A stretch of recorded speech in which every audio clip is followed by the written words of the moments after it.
নমস্কাৰ পুৱাৰ প্ৰথমটো বাতৰিৰ সৈতে মই অৰূপ মৰাং এবাৰ কলাগুৰু বিষ্ণুপ্ৰসাদ ৰাভাৰ সৃষ্টিক অপমান কৰিলে তথাকথিত এটা ফেচবুক পেজে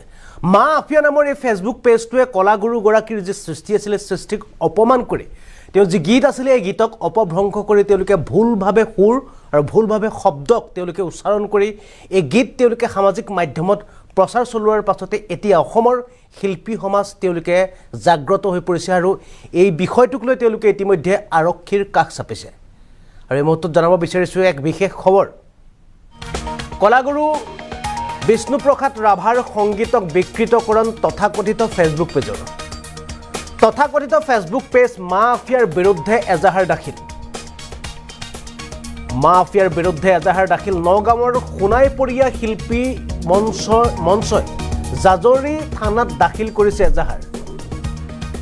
বিষ্ণু ৰাভাৰ বিলতে খালিছে শীৰ্ষক গীতটি কথা আৰু সুৰ বিকৃত কৰিছিল মা আফিয়াই তথাকথিত ফেচবুক পেজৰ এই ধৃষ্টতাক লৈ ৰাজ্যজুৰি চাঞ্চল্য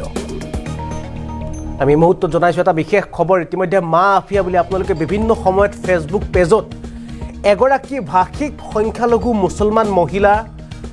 যি মহিলাই বিভিন্ন সময়ত অসমীয়া যিসমূহ গীত আছে এই অসমীয়া গীতসমূহক তেওঁলোকে অপভ্ৰংশ কৰি বিভিন্ন সময়ত বিহুগীতেই হওক বা আধুনিক গীতেই হওক এই গীতসমূহক তেওঁলোকে বিভিন্নভাৱে অপভ্ৰংশ কৰি তেওঁলোকে নিজৰ ধৰণে তেওঁলোকৰ যিটো ফেচবুক পেজ আছে অৰ্থাৎ সামাজিক মাধ্যমৰ যিটো পেজ আছে পেজত তেওঁলোকে অপভ্ৰংশ কৰি গীতসমূহক তেওঁলোকে উপস্থাপন কৰে কিন্তু তাৰলৈকে ঠিকেই আছিল কিন্তু এবাৰ তেওঁলোকে কলাগুৰু বিষ্ণুপ্ৰসাদ ৰাভাৰ গীতক অপমান কৰাৰ ধৃষ্টতা কৰিছে মা আফিয়া নামৰ এই ফেচবুক পেজটোৱে কলাগুৰু বিষ্ণুপ্ৰসাদ ৰাভাৰ বিলতে খালিছে ধুনীয়া পদুমী এই শীৰ্ষক গীতটো তেওঁলোকে কথা আৰু সুৰ সম্পূৰ্ণ সলনি কৰি তেওঁলোকৰ নিজৰ মতে সজাই লৈ তেওঁলোকে গীতটোক অপমান কৰি তেওঁলোকে সামাজিক মাধ্যমত বা ফেচবুকত তেওঁলোকে নিজৰ মতে যি গাবলৈ চেষ্টা কৰিলে বা যি উপস্থাপনৰ যি ধৃষ্টতা কৰিছে ইয়াক লৈ এতিয়া নগাঁৱৰ লগতে ৰাজ্যৰ বিভিন্ন প্ৰান্তত যিসকল শিল্পী আছে বা যিসকল সচেতন জনতা আছে তেওঁলোকে এই মা আফিয়া নামৰ ফেচবুক পেজটোৰ বিৰুদ্ধে গৰজি উঠিছে কিয়নো এই পেজটোৱে কলাগুৰুগৰাকীৰ সৃষ্টিক অপমান কৰাৰ অভিযোগ উত্থাপন কৰি ইতিমধ্যে নগাঁৱৰ সোণাইপৰীয়া শিল্পী মঞ্চ নামৰ যিটো সংগঠন আছে বা যিটো শিল্পী সংগঠন আছে তেওঁলোকে ইতিমধ্যে এজাহাৰ দাখিল কৰিছে জাজৰি আৰক্ষী থানাত আৰু জাজৰি আৰক্ষী থানাই ইতিমধ্যে তেওঁলোকে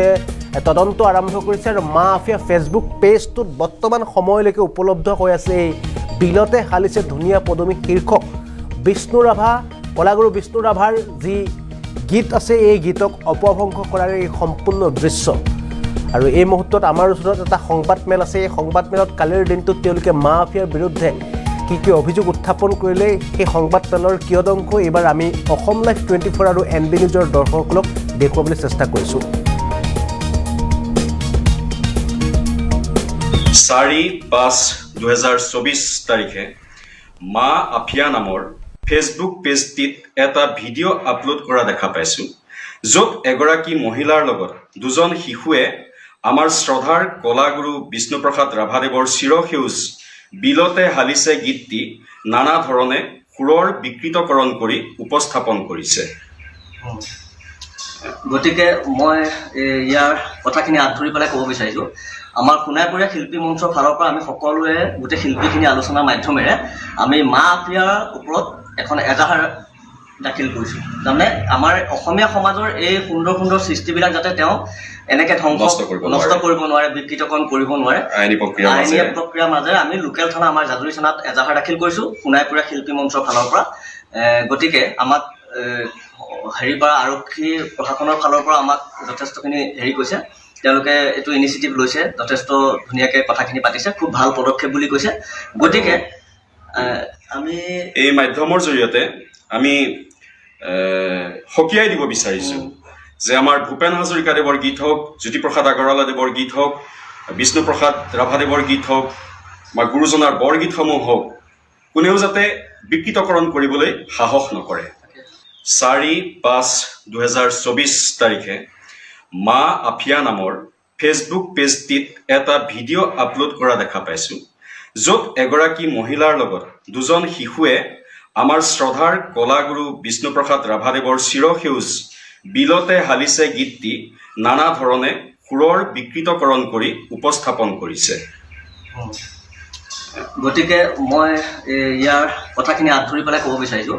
আমাৰ সোণাইপৰীয়া শিল্পী মঞ্চৰ ফালৰ পৰা আমি সকলোৱে গোটেই শিল্পীখিনি আলোচনাৰ মাধ্যমেৰে আমি মা আফিয়াৰ ওপৰত এখন এজাহাৰ দাখিল কৰিছোঁ। তাৰমানে আমাৰ অসমীয়া সমাজৰ এই সুন্দৰ সুন্দৰ সৃষ্টিবিলাক যাতে তেওঁ এনেকৈ নষ্ট কৰিব নোৱাৰে, বিকৃতকৰণ কৰিব নোৱাৰে, আইনী প্ৰক্ৰিয়াৰ মাজেৰে আমি লোকেল থানা আমাৰ জাজুৰী থানাত এজাহাৰ দাখিল কৰিছোঁ সোণাইপৰীয়া শিল্পী মঞ্চৰ ফালৰ পৰা। গতিকে আমাক হেৰিৰ পৰা আৰক্ষী প্ৰশাসনৰ ফালৰ পৰা আমাক যথেষ্টখিনি কৈছে, তেওঁলোকে এইটো ইনিচিয়েটিভ লৈছে, যথেষ্ট ধুনীয়াকৈ কথাখিনি পাতিছে, খুব ভাল পদক্ষেপ বুলি কৈছে। গতিকে আমি এই মাধ্যমৰ জৰিয়তে আমি সকীয়াই দিব বিচাৰিছোঁ